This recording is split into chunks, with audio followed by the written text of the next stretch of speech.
Selamat malam, Bapak, Ibu, dan Saudara. Kita bertemu kembali di dalam pemahaman kitab di bulan Oktober ini, juga berkaitan juga dengan masih dalam suasana bulan keluarga. Oleh karena itu, dalam PA pada malam hari ini, kita akan mengambil sebuah tema yang berasal dari sarasehan bulan keluarga dengan pembahasan mengenai merawat kesehatan mental keluarga. Bersama saya pada saat ini ada Bapak Pendeta Setioko yang nantinya akan menjadi narasumber bagi kita untuk bersama mengupas masalah ini. Sebelum kita lanjut, mari kita buka dalam doa. Mari kita berdoa. Segala puji dan syukur kami naikkan kepada Tuhan bila pada saat ini kami boleh bersama-sama kembali duduk bersama di dalam pemahaman Alkitab, di mana pada saat ini kami masih di dalam suasana bulan keluarga, dan biarlah kami nantinya di dalam mengakhiri bulan keluarga pada tahun ini, kami boleh menghayatinya dan dapat menerapkannya di dalam kehidupan kami sehari-hari. Dan biar Tuhan tolong kami semua, buka hati dan pikiran kami semua, sehingga kami dapat bersama-sama belajar akan hal yang akan kami bahas pada malam hari ini. Berkati juga Bapak Pendeta Setioko yang akan menerangkan banyak hal berkaitan dengan tema yang akan kami angkat di malam hari ini. Kami serahkan acara pada malam hari ini dalam tangan Tuhan yang penuh kuasa dan penuh kasih. Amin. Bapak Pendeta, mungkin sebelum kita berbicara lebih lanjut, akan ada prolog dari Bapak untuk lebih bisa menerangkan apa yang dimaksud dengan merawat kesehatan mental keluarga dan mengapa kita perlu membahas hal ini. Ya. Silakan. Terima kasih Pak Baskoro. Selamat malam Bapak Ibu Saudara, warga GKJ Semarang Barat. Malam hari ini dalam suasana bulan keluarga di acara PA itu diisi dengan bahan sarasehan bulan keluarga dengan tema merawat kesehatan mental keluarga. Kalau kita perhatikan dalam kehidupan kita setiap hari, kehidupan manusia di dunia ini, ada yang kelihatan bahagia, ada yang kelihatan sukacita, disenangi orang, semuanya lancar. Tapi ada juga orang yang sering mengeluh, bersedih hati, atau bahkan mungkin tidak cocok dengan orang lain. Hatinya gelisah, cemas, tidak puas, atau bahkan malah diinspirasi oleh sesuatu yang sebenarnya tidak ada dalam dirinya. Misalnya mudah diserang penyakit, suka mengganggu, suka melanggar hak dan ketenangan orang lain. Atau bahkan ada yang dalam kehidupan masyarakat kita, ada yang mengadu domba, memfitnah, menipu, atau bahkan menyeleweng. Ada gejala yang menggelisahkan dalam masyarakat kita. Itulah yang mendorong para ahli pada waktu itu, terutama para ahli ilmu jiwa, itu menyelidiki apa penyebab tingkah laku orang itu kok berbeda-beda. Tadi saya katakan ada yang bahagia, ada yang sedih, ada yang suka mengganggu. Mungkin zaman kita sekarang anak-anak mengatakan orang jahil gitu ya. Nah, itu para ahli ilmu jiwa menyelidiki apa penyebab tingkah laku orang kok bisa berbeda-beda. Kendati kondisinya itu sama. Nah, apa sebabnya orang tidak mendapatkan ketenangan? Kenapa orang tidak bahagia dalam hidupnya? Lalu ada usaha menumbuhkan satu cabang ilmu yang termuda pada waktu itu dari ilmu jiwa, yaitu kesehatan mental. Nah, itu munculnya seperti itu. Jadi para ahli ilmu jiwa mulai merancang ini ada apa, ada fenomena apa, lalu pada akhirnya muncullah sebuah yang disebut dengan kesehatan mental itu. Itu kira-kira asal-usul bagaimana muncul kata istilah kesehatan mental. Orangnya sama, hidupnya sama, tapi perilakunya berbeda. Mesti ada sesuatu. Lalu muncullah yang namanya dari ilmu jiwa itu kesehatan mental. Demikian Pak Baskoro. Ya. kelihatannya menjadi menarik bahwa apa yang disampaikan Pak Sedioko itu tentu banyak juga berhubungan dengan kita sebagai keluarga Kristen dalam membentuk keluarga yang berkenan di hadapan Tuhan tentunya. Nah, untuk selanjutnya saya mau menanyakan mengenai apa kesehatan mental itu sendiri, Pak. Mungkin bisa disampaikan, Pak. Ya, jadi meneruskan tadi dari para ahli ilmu jiwa menurunkan sebuah cabang ilmu baru namanya kesehatan mental. Nah, paling ada empat definisi tentang kesehatan mental. Nah, kalau ditanya Pak Bas, apakah kesehatan mental itu? Yang pertama adalah terhindarnya orang dari gejala-gejala gangguan jiwa dan dari gejala-gejala penyakit jiwa. Ini memang dalam dunia psikologi, kedokteran ada penjelasan cukup panjang. Tapi tidak usah dijelaskan malam hari ini ya. Yang kedua, ada definisi tentang kesehatan mental itu kemampuan menyesuaikan diri dengan diri sendiri, orang lain, atau bahkan komunitas sekitar. Mungkin nyuwun sewu, kita sebagai orang Jawa seringkali mengatakan kadang kita ini anyel dengan diri kita sendiri. Nah, itu berarti dia tidak bisa menyesuaikan diri sendiri. Lalu yang ketiga, ada yang memiliki pemikiran bahwa kesehatan mental itu adalah pengetahuan, perbuatan yang bertujuan untuk mengembangkan, memanfaatkan segala potensi yang namanya bakat, pembawaan yang secara maksimal sehingga membawa yang namanya kebahagiaan diri, orang lain, serta terhindar dari gangguan dan penyakit jiwa. Lalu berikutnya ada yang mengatakan bahwa kesehatan mental itu adalah terwujudnya keharmonisan yang sungguh-sungguh antara fungsi-fungsi jiwa serta mempunyai kesanggupan untuk menghadapi permasalahan hidup, menghadapi problem-problem yang biasanya terjadi dan merasakan secara positif kebahagiaan dan kemampuan dirinya.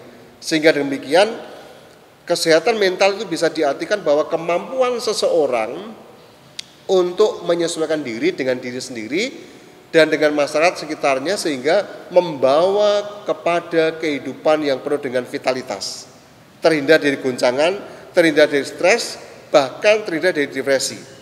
Jadi orang yang sehat mentalnya, sekali lagi orang yang sehat mentalnya itu dapat menerima dirinya sendiri apa adanya dan dapat menjalani kehidupan yang serasi dengan masyarakat yang ada di sekitarnya dan juga memiliki stabilitas jiwa. Jadi jiwanya itu mantap. Jiwanya mantap, emosi dan pikirannya juga sehat di dalam segala tempat dan keadaan. Nah, itu definisi dari kesehatan mental dari beberapa ahli, Pak Baskoro. Itu tentang apa artinya kesehatan mental tadi. Oke. Ya, setelah kita bisa memahami apa kesehatan mental itu, selanjutnya apa Pak tanda bila seseorang itu mentalnya sehat? Kalau diingat gitu, apa sih tandanya kalau seorang itu sehat mental?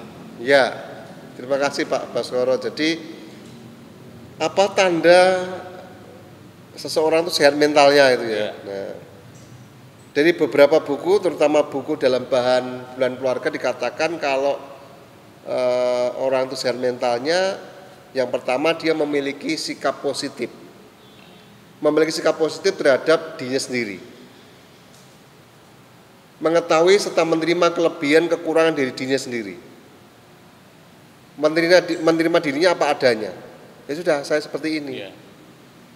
Lalu yang kedua, mampu mengaktualisasikan diri dengan baik. Jadi punya cita-cita dan bertumbuh ke arah cita-cita itu. Jadi ada fokus ke sana untuk meraih cita-cita itu. Lalu yang ketiga dikatakan sehat mental itu adalah memiliki integritas. Apa yang dikatakan sesuai dengan apa yang diperbuat. Jadi kalau saya mengatakan saya tadi habis melakukan tugas ini, ya benar saya melakukan tugas itu. Orang yang tidak sehat mentalnya mengatakan saya tadi tugas ini, faktanya enggak gitu loh. Nah, itu bisa kita balik. Jadi kalau sehat mental adalah memiliki integritas, apa yang kami lakukan tadi itu ya benar-benar terjadi. Lalu tanda berikutnya adalah mampu menerima sikap penolakan dari orang lain. Jadi kalau memang ada orang yang berbeda pendapat, ya dia menerima, tidak marah, menerima dan mempunyai komitmen hidup. Jadi kayak yang angel Pak ini. Ini di masa kita mungkin muncul juga itu. Lalu juga yang berikutnya melihat realita, melihat kenyataan sebagaimana adanya. Tidak menyangkali hal buruk di masa lalunya. Jadi kadang kalau orang diingatkan masa lalunya dia marah. Nah itu. Ya sudah masa lalu sudah biarlah berlalu. Itu pengalaman saya, ya sudah biarlah. Contohnya demikian. Itu menjadi kaca cermin untuk maju ke depan. Lalu sehat mental yang berikutnya punya tanda-tanda mempunyai kontrol diri yang baik terhadap situasi di sekitarnya. Jadi bisa mengendalikan dirinya. Itu adalah tanda-tanda bagaimana seseorang itu memiliki sehat mentalnya. Nah, itu tentang tanda-tanda sehat mental. Mungkin di dalam Alkitab juga ada Pak Bas itu ada di dalam Galatia 5 ayat 20 sampai dengan ayat yang ke-22 itu ya. Galatia berapa? Ya. Galatia 5 ayat 20 sampai dengan ayat 22. Ya. Itu buah roh itu loh. Oh. Ada kasih, ada sukacita, ada damai, sejahtera, kesabaran, kemurahan, kebaikan, kesetiaan, kelemah lembutan, lalu juga ada penguasaan diri. Nah, penguasaan diri tadi. Itu tentang sehat mental, Mas, ya. Jadi kalau tanda sehat itu ya semua yang baik-baik itu Pak ya? Iya, muncul. Iya. Saya pernah dengar bahwa kesehatan mental seseorang atau keluarga itu juga dipengaruhi oleh beberapa faktornya. Mungkin bisa dijelaskan untuk faktor-faktornya apa? Iya. Jadi ada faktor-faktor yang mempengaruhi bagaimana seseorang itu memiliki kesehatan mental. Jadi faktor-faktor yang mempengaruhi kesehatan mental yang pertama adalah ada faktor namanya faktor internal. Kepribadian diri sendiri, fisiknya, kondisi fisik kita, kematangan psikologis kita, kematangan emosi kita kelihatan. Lalu juga sikap dalam menghadapi setiap masalah dalam hidup ini, itu internal. Itu internal bagi faktor-faktor mempengaruhi seperti itu. Lalu juga ada namanya faktor eksternal dari luar, umpamanya keadaan ekonomi, budaya, lalu juga ada kondisi keluarga. Kondisi keluarga juga punya pengaruh yang luar biasa dalam kesehatan mental itu. Nanti di belakang bagaimana keluarga Kristen juga akan berperan di situ.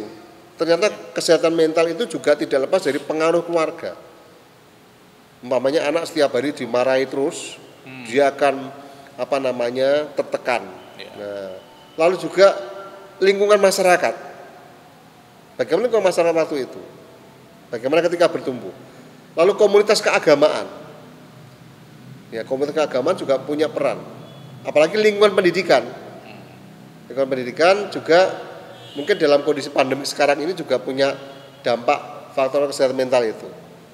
Jadi karena pandemi Covid ini banyak orang diisolasi, banyak orang tidak boleh keluar. Sebentar lagi kan libur panjang ini, malam ini jajak untuk libur panjang, jangan pergi di rumah saja. Itu mungkin bisa juga menjadi faktor eksternal. Kita mau bersuka cita tapi satu sisi nggak boleh, supaya pandemi Covid tidak akan bertambah banyak. Oke, begitu Pak Bas untuk faktor-faktor yang mempengaruhi. Ya, saya mau memotong sedikit Pak. Tadi Bapak menyampaikan bahwa ada faktor agama juga. Nah, tentunya bahasan ini cocok untuk kita di dalam bulan keluarga untuk bahas masalah ini. Betul. Jadi begini Pak Bas, jadi faktor internal itu umpamanya begini. Di keluarga kita masing-masing diajarin tentang kasih. Di gereja juga tentang kasih. Tapi fakta di keluarga kita sama sekali tidak ada kasih itu. Itu juga menjadi faktor yang mempengaruhi kesehatan mental. Orang tua mengajarkan kasih, contohnya begitu, di gereja begitu. Tapi fakta di rumah enggak. Anak mau menolak enggak berani. Anak mau istilahnya menolak, memberontak enggak berani. Dia tertekan, akhirnya dilampiaskan ke yang lain. Mungkin nanti akan saya jelaskan tentang bagaimana dampak kesehatan mental bagi perilaku dan segala macam. Nanti ada di belakang kita jelaskan seperti itu, Pak Bas. Iya. Ya, untuk selanjutnya saya ingin menanyakan mengenai kesehatan mental pengaruhnya terhadap kehidupan ini, Pak. Apa saja, dari sisi apa saja kemudian mental ini berpengaruh dalam kehidupan ini, penjelasannya. Ya, jadi sebenarnya kalau kita melihat dalam dunia psikologi, kita akan menemukan bahwa ada pengaruh kesehatan mental terhadap, yang pertama terhadap perasaan.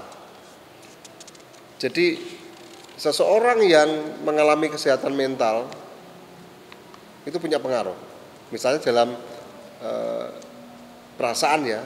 Jadi pengaruh kesehatan mental terhadap perasaan itu misalnya yang pertama adalah cemas. Ada perasaan cemas dalam hidupnya. Lalu juga iri hati. Lalu juga rasa sedih.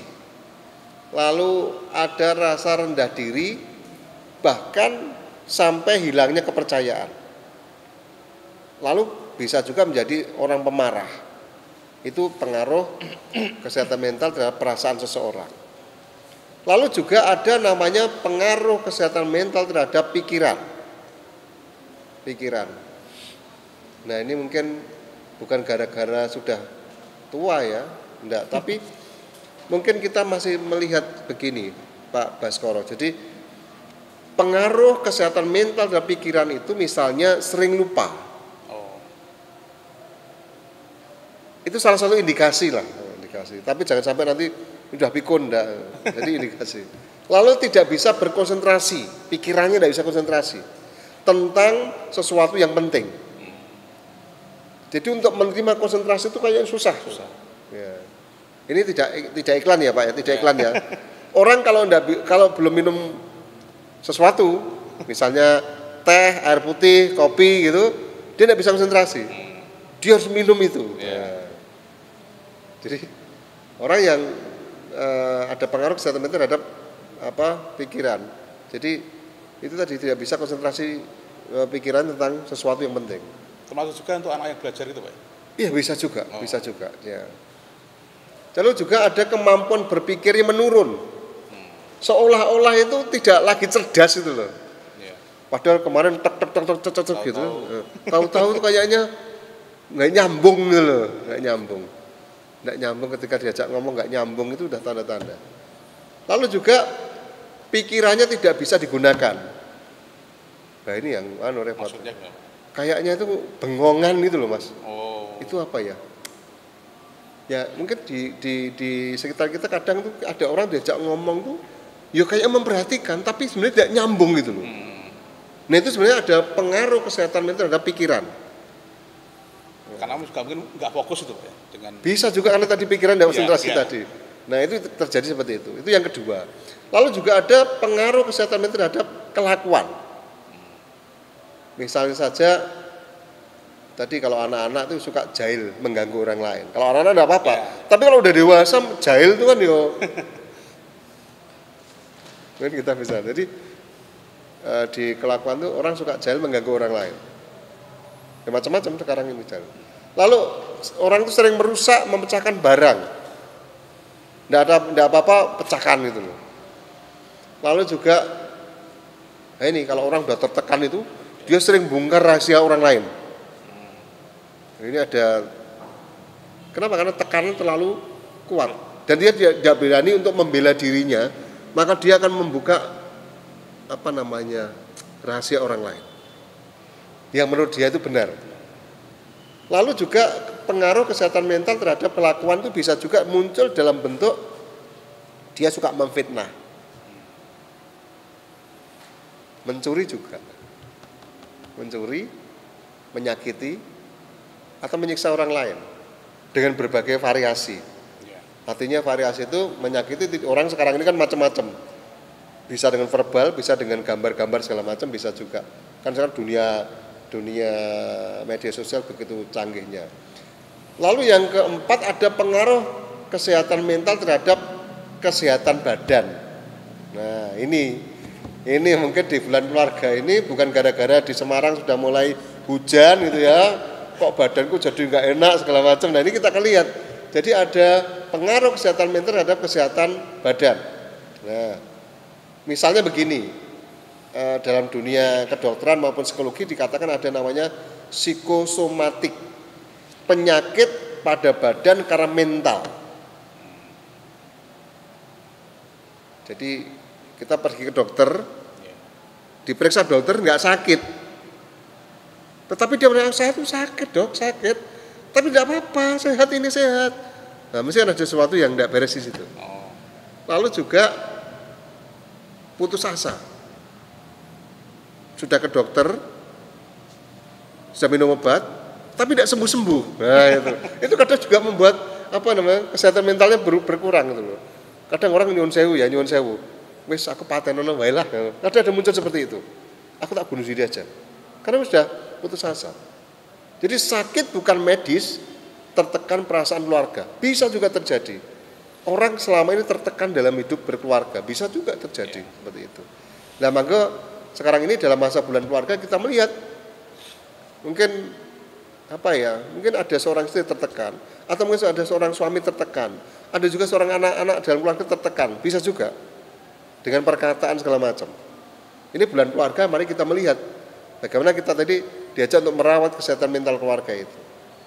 Nah, bisa juga orang itu karena tadi sering putus asa, lalu juga secara medis tidak sakit, lalu terjadi was-was dalam hidupnya. Ada tekanan dalam keluarga, bisa menjadi tekanan yang tinggi, bisa tekanan rendah, atau bahkan bisa menyerang ke jantung, bisa juga seperti itu karena tekanan dalam keluarga itu. Tekanan bisa saja di keluarga tidak pernah diajak ngomong, di keluarga mungkin disindir terus gitu, bisa juga seperti itu. Itu bisa kesehatan. Mungkin dalam sekarang ini mungkin dalam bidang kedokteran mungkin nanti Pak Dokter yang bisa menjawab. Mau makan pun langsung perutnya jadi nggak enak, kayak mual-mual gitu itu. Jadi tidak apa-apa, tapi karena pikiran seperti itu. Nah, lalu juga bisa juga ini bisa ke eksim, bisa sesak napas. Tahu-tahu sesak napas itu, kan itu tidak ada masalah. Tapi ketika ada berita tahu itu sesak napas, tidak bahagia di keluarganya, bisa juga seperti itu. Nah, itu 4 hal kesehatan mental punya pengaruh dalam tubuh kita dalam bentuk model seperti tadi. Begitu Pak Bas. Ya, ini kelihatannya semakin menarik Pak Setiago. Lanjutnya saya ingin menanyakan mengenai akhir-akhir ini kan banyak orang yang mengalami persoalan mengenai masalah mental ini. Nah, kemudian mengapa Pak sekarang ini kok banyak sekali hal yang dikeluhkan banyak orang, terutama yang berkaitan dengan masalah mental ini? Ya, jadi Pak Baskoro pertanyaan mengapa sekarang ini, apalagi dalam masa-masa pandemik seperti ini, banyak orang mengalami persoalan kesehatan mental. Nah, jadi di masyarakat kita sekarang masyarakat modern, semua serba canggih. Bisa dipahami juga ada pengaruh majalah. Sekarang majalah sudah mulai berkurang kan, tapi di tempat-tempatnya majalah masih sangat canggih, masih punya pengaruh. Lalu juga radio juga punya pengaruh, walaupun hanya suara tapi punya pengaruh, menyumbang kenapa seseorang bisa sakit mentalnya. Lalu juga televisi. Nah, misalnya begini Pak Baskoro, di radio ada iklan-iklan, di TV juga ada iklan-iklan. Di radio juga ada sinetron drama, di TV juga ada sinetron drama yang terus ditayangkan, dan itu juga punya pengaruh. Misal saja, monggo silahkan Bapak Ibu Saudara yang di rumah mungkin bisa introspeksi ya, apakah ketika nonton sinetron itu betul-betul hanya sebagai sebuah hiburan, atau kita ikut pikir sampai akhirnya kita malah tidak pikirkan besok piye ceritanya gimana ya, bagaimana itu juga akan mengganggu pikiran kita seperti itu. Lalu juga penggunaan gadget juga, gawe gadget itu, WA aja itu juga punya pengaruh luar biasa seperti itu.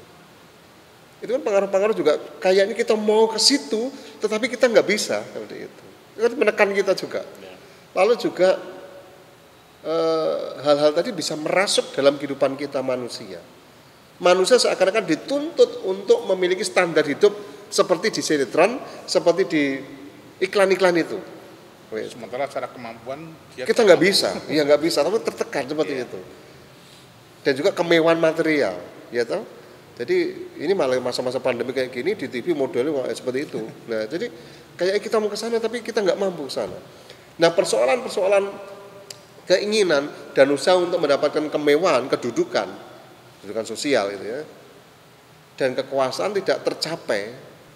Karena tidak tercapai itu maka muncul rasa malu, bingung, cemas, takut, rendah diri, terus kecewa. Nah, kekecewaan itu terus menumpuk berujung pada rasa frustasi, bahkan gangguan batin yang beraneka ragam. Mungkin dalam dunia psikologi disebut dengan stres atau depresi.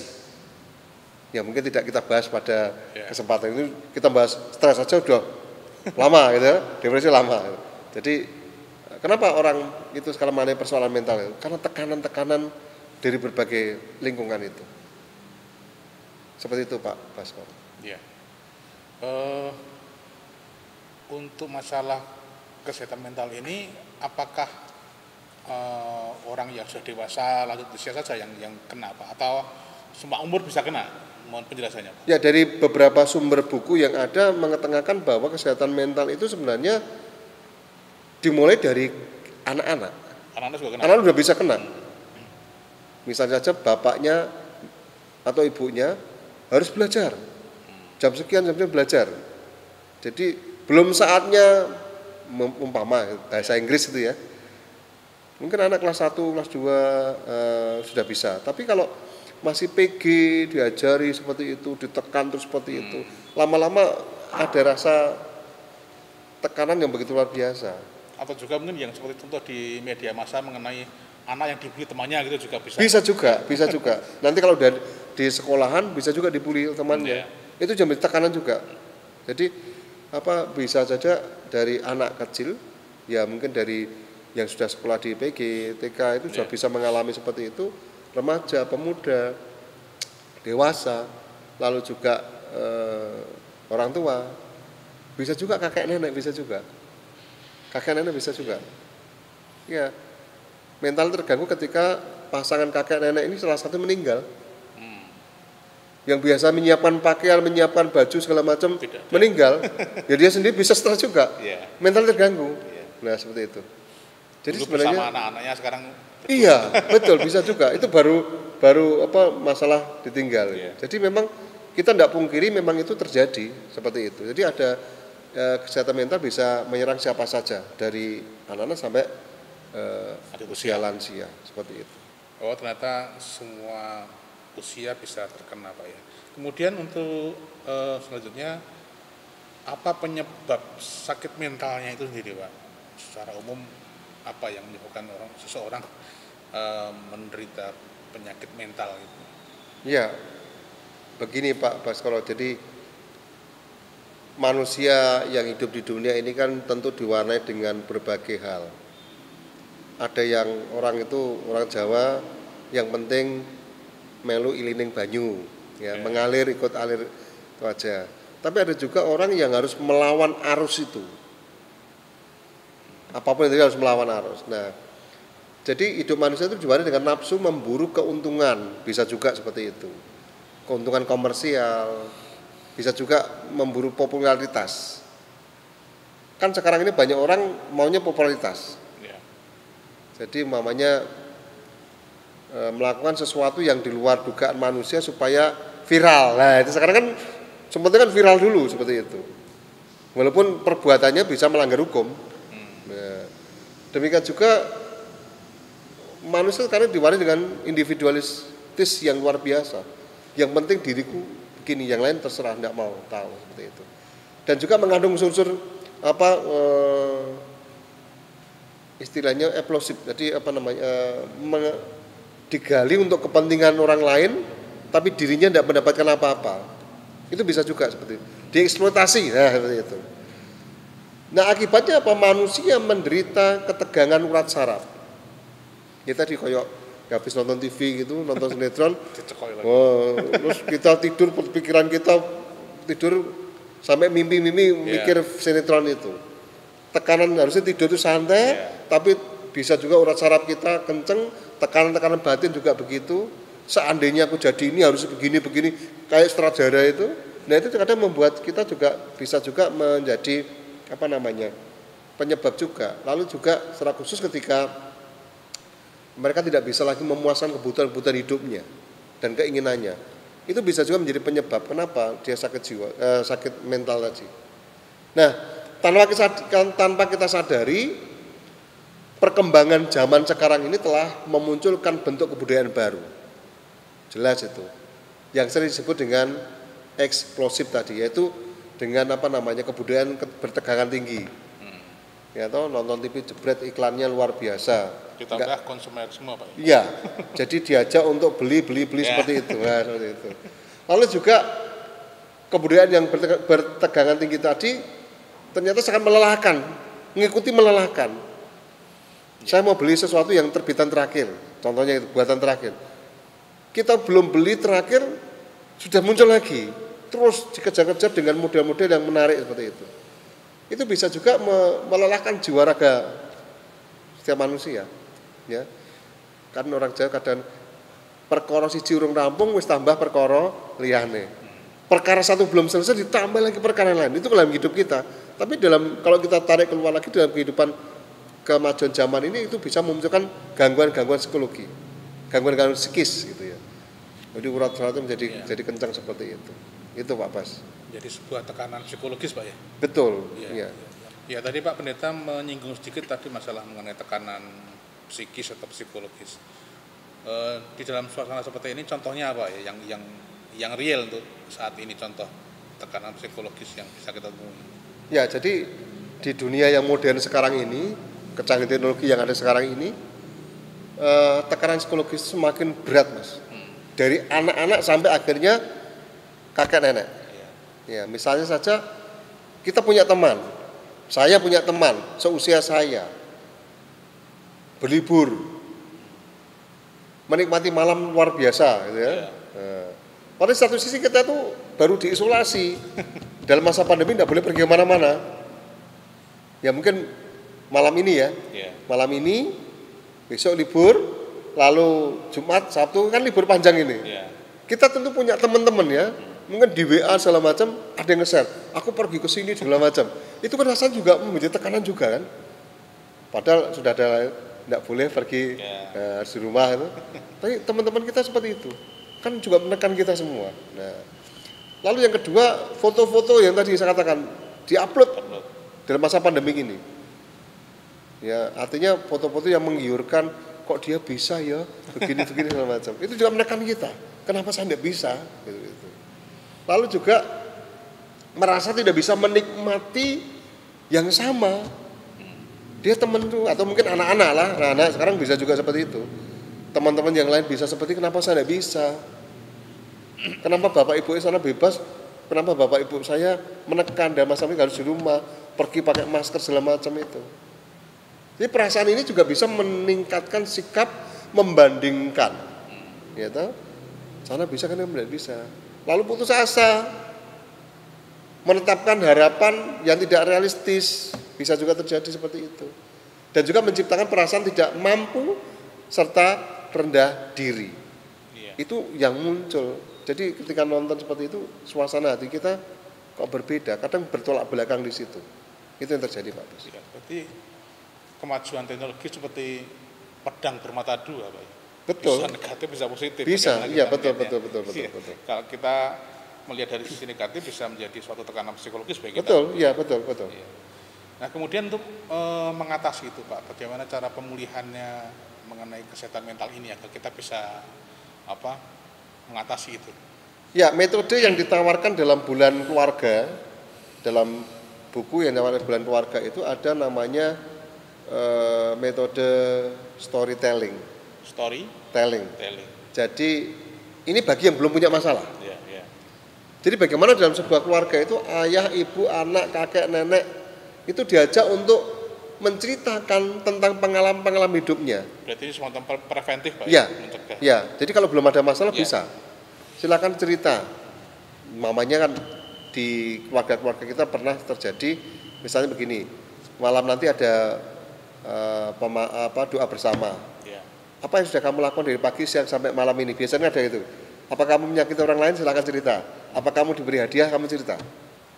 Ini ketika tidak ada masalah, dia akan cerita semua. Namanya storytelling. Jadi menceritakan pengalaman hidup senang sampai pahit. Bisa juga tadi saya dikasih uang, tadi saya dikasih permen, tadi saya tidak ada yang mau salaman sama saya. Ya masa pandemi kan tidak boleh salaman. Ya. Nah seperti itu. Lalu juga akhirnya saling memahami, lalu mengampuni dan memaafkan dan bisa mendoakan. Itu yang pertama. Sebenarnya situasi pandemi semacam ini cocok Pak ya? Cocok. Karena keluarga sering berkumpul jadi Iya betul. bisa diterapkan. Iya. Ketika tidak punya masalah, tidak masalah mas. Iya.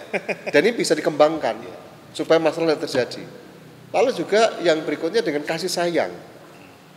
Kasih sayang dalam sebuah keluarga itu luar biasa pentingnya.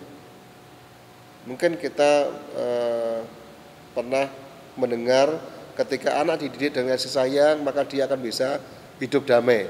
Tapi ketika anak-anak itu dididik dengan cercaan segala macam, dia akan memberontak segala macam.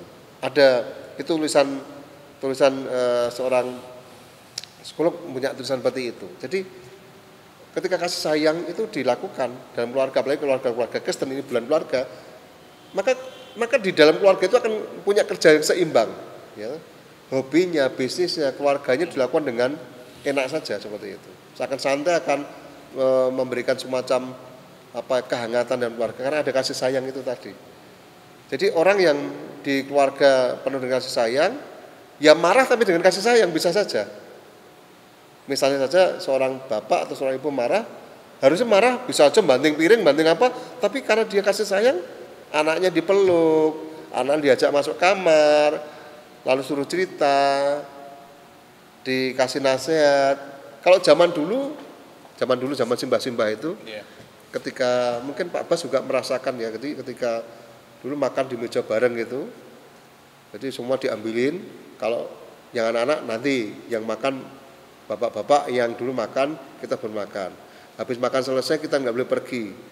Kadang kakek nenek akan bilang, kakek nenek mau cerita. Padahal itu mau marah. Tapi kan anak udah makan dulu. Tapi zaman sekarang enggak kan? Kalau orang tua marah, anak belum makan marah, anaknya bisa pergi, anaknya bisa tidur tanpa makan, besoknya sakit.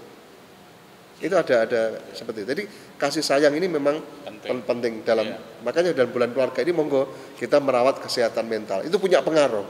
Sekecil apapun kita marah pada anak berdampak pada kesehatan mental itu. Begitu Pak Mas. Ya ini mungkin sebuah kisah nyata Pak. Ini baru saya alami kemarin. Ketika saya bertemu dengan seorang tukang parkir di suatu tempat, dia bercerita bahwa dia lebih nyaman berada di luar rumah.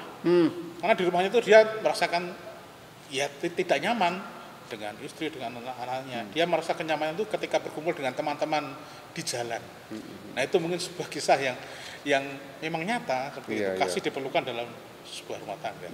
Ya betul. Jadi di bulan keluarga ini mari Bapak Ibu Saudara semua kita diingatkan bagaimana kita merawat yang namanya kesehatan mental tadi dari situ. Ketika keluarganya penuh dengan damai, saya pikir kita akan bisa mental kita bisa sehat semua. Itu tidak lepas dari peran keluarga kita semua. Nah, untuk lebih menajamkan tadi, peran keluarga mungkin bisa lebih dijelaskan lebih dalam. Peran keluarga di dalam kesehatan mental.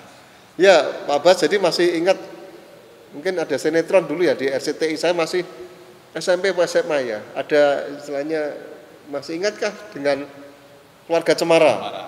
Ada lagunya, syairnya apa ya Pak Bas?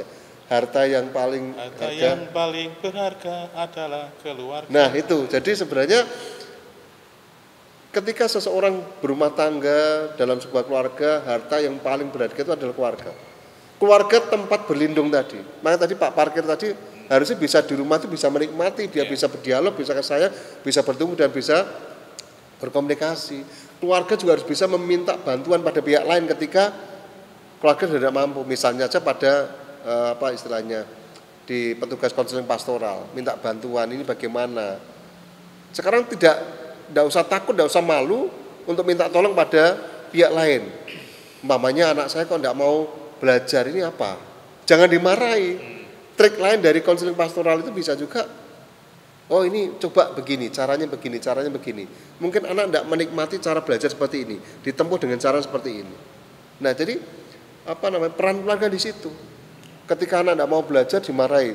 Mungkin di media sosial kita ada yang viral ya, ada yang anak membaca suruh menghafalkan Pancasila saja, kan bisa viral, bisa marah kan, ibunya marah kan, gara-gara itu, nggak usah disebutkan, tapi bapak ibu semua sudah tahu, itu bisa marah kan, coba diulang lagi. Nah mungkin bahasa caranya mungkin, kenapa anak saya kok bisa seperti itu? Ya mungkin ini tadi, kasih sayang, lalu juga peran keluarga bisa meminta tolong pada lembaga bantuan tentang konseling pastoral atau psikologi bisa juga. Kenapa anak saya seperti ini? Ya. Berarti memang benar tema besar dari bulan keluarga ini, diperlukan seni merawat keluarga. Iya betul. Jadi lalu juga mungkin bisa dikembangkan dengan teori kelompok. Maksudnya begini. Yang pertama tadi kan storytelling tadi ketika tidak punya masalah. Yeah. Nah ini kelompok itu artinya apa? Ketika itu ada masalah, misalnya semua terlibat untuk menyelesaikan masalah. Dalam keluarga itu ketika ada masalah, ya bapak ibu anak harus terlibat di situ cara menyelesaikannya.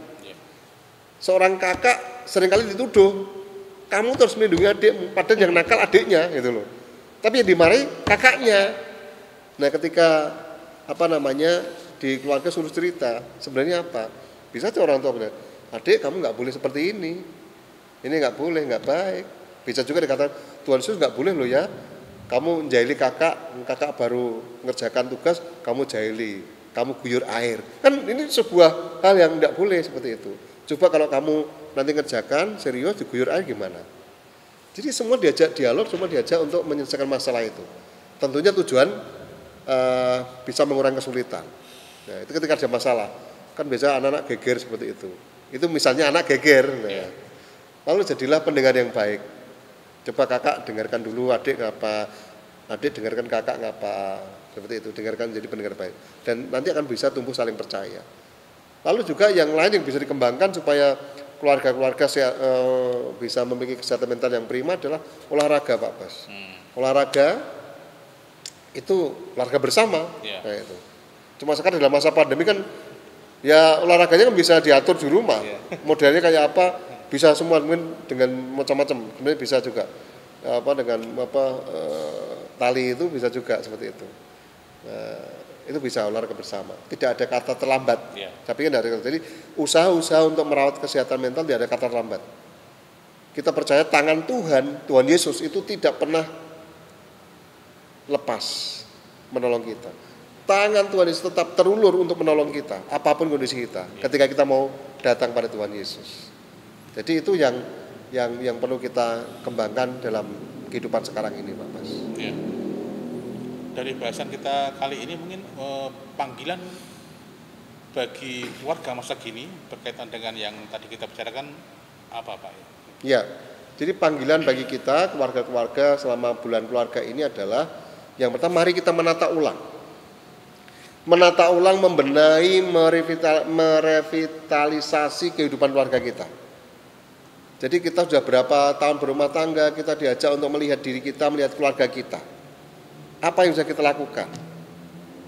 Ya paling tidak kita berefleksi bersama. Maka di bulan keluarga ini menjadi bulan yang baik untuk secara intensif berupaya menggumuli tema bulan keluarga. Seni merawat keluarga. Setiap keluarga punya seni, model, trik sendiri-sendiri. Bahkan tidak sama. Satu gereja kita tidak sama. Kalau bapak ibu punya anak lebih dari 1 atau 3, keluarga 1, 2, 3 itu pasti punya trik seni merawat keluarga. Maka sangat penting di tengah-tengah situasi sekarang ini, zaman sekarang ini, bulan keluarga, masa pandemik ini, mari kita warnai kehidupan yang saling memperhatikan. Di hidup di luar, semua saling mementingkan diri sendiri, individualis. Mari dalam bulan keluarga ini, kita terus merawat cinta kita di masa pandemi ini. Ya merawat cinta, mungkin mari Bapak Ibu semua kita ingat-ingat dulu ketika pacaran, ketika ketemu jadian, itu Pak Bas ya. Semuanya indah. Tapi kenapa setelah berjalan ke sini semua jadi tidak indah? Mari kita lihat Kenapa tidak bisa seperti itu? Mari, itu yang penting adalah bagaimana kita merawat cinta di masa pandemi ini. Saling memaafkan, saling menerima apa adanya, saling mengerti, saling mengasihi, saling mendoakan, saling menopang. Itu menjadi hal yang penting untuk merawat yang namanya kesehatan mental. Jadi keluarga-keluarga Kristen diajak untuk saling memberi nilai positif. Kepada siapa? Setiap anggota keluarga kita masing-masing. Keluarga besar kita masing-masing. Atau mungkin gereja, masyarakat secara lebih luas. Itu yang menjadi tugas panggilan kita bagi keluarga kita sekarang ini. Itu yang akan menolong kita untuk bisa merawat yang namanya kesehatan mental. Puji Tuhan, kita bersyukur semuanya boleh dalam keadaan memiliki kesehatan mental yang baik. Itulah yang kita kendaki bersama Pak Baskom. Ya. Jadi saya kalau menggarisbawahi tadi yang disampaikan Pak Pendeta bahwa di dalam bulan ini panggilan bagi keluarga adalah yang pertama tadi adalah menata ulang kehidupan keluarga dengan memakai seni merawat keluarga sesuai dengan kemampuan dari keluarga masing-masing, kemudian saling memperhatikan, kemudian merawat cinta yang telah ada di dalam keluarga tersebut dan juga memberi nilai positif di antara keluarga kita masing-masing. Betul. Demikian. Betul. Ya, betul Pak. Ya. Demikian Bapak Ibu dan Saudara, PA kita pada malam hari ini banyak hal menarik yang kita dapatkan dan kiranya ini juga akan menambah wawasan kita di dalam mendapatkan pengetahuan bagaimana seni merawat keluarga, dan kiranya apa yang kita dapatkan dapat kita terapkan dalam kehidupan kita sehari-hari, dan kiranya Tuhan memberkati apa yang kita perbincangkan pada malam hari ini. Sebelum kita mengakhiri acara pada malam hari ini, kami mohon kesediaan Pendeta Sediako untuk menutup dalam doa. Ya, mari Bapak Ibu, Saudara, kita berdoa menutup acara Sarasen pada malam hari ini. Mari kita berdoa. Bapak Surgawi, terima kasih. Malam hari ini kami sudah boleh belajar sesuatu yang luar biasa yang sering kami alami yang terjadi dalam kehidupan keluarga kami masing-masing. Bagaimana kami merawat cinta di keluarga kami. Bagaimana kami hidup saling mengasihi agar supaya kami bisa merawat yang namanya kesehatan mental keluarga kami. Semuanya terjaga dengan baik. Itu menjadi kerinduan kami Bapa. Maka berkati kami semua supaya keluarga-keluarga yang ada di GKJ Semarang Barat semuanya memiliki kesehatan mental yang baik. Kami percaya Tuhan memberkati keluarga-keluarga kami, dan ketika kami mengakhiri bulan keluarga di bulan Oktober ini, Tuhan Yesus juga akan menolong terus keluarga-keluarga kami untuk menapaki hari, minggu, dan bulan-bulan selanjutnya. Terima kasih Tuhan untuk kesempatan malam hari ini. Kami boleh belajar tentang bagaimana kami merawat yang namanya kesehatan mental keluarga kami masing-masing. Kami serahkan hidup kami, bangsa dan negara kami Indonesia, semuanya, masyarakat Indonesia, hanya di dalam nama Tuhan kami, Yesus Kristus. Amin. Selamat malam, Tuhan memberkati.